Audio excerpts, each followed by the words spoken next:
नावं घ्यायला आलो का काय? हे एवढे सगळे मित्रपक्ष असले ना की नावं घेण्यातच वेळ जातोय. ते बायकोला बरं असतं, एक नवऱ्याचं नाव घेतलं की काम पत्ते होते. यायला इथं तर यादीच आहे, त्याच्यात पुन्हा कोणतरी देतात. अरे ही राहिलंय. आणि निवडणुकीत जे उमेदवार असतात किंवा उमेदवाराच्या जवळचे त्यांना गुणांनी ऐकावं लागतंय.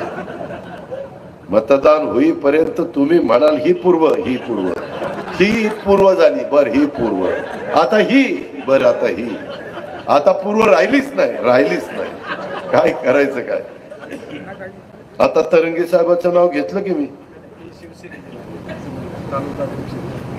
अरे हनुमंतरावचं घेतलं, दीपक जाधवाचं घेतलं, शरद जामदार. आणि मग कधी सांगे मग ही कशाला दिली?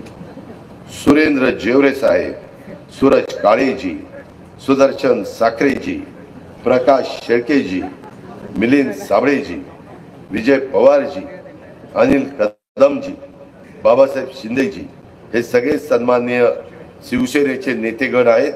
त्यांचाही उल्लेख मी करतोय, कारण हर्षवर्धन पाटलांनी सांगितलंय नावं घ्यायचा कार्यक्रम अजित पवारकडे दिलाय आणि ठोकाठोकी करण्याचा कार्यक्रम त्यांनी घेतला.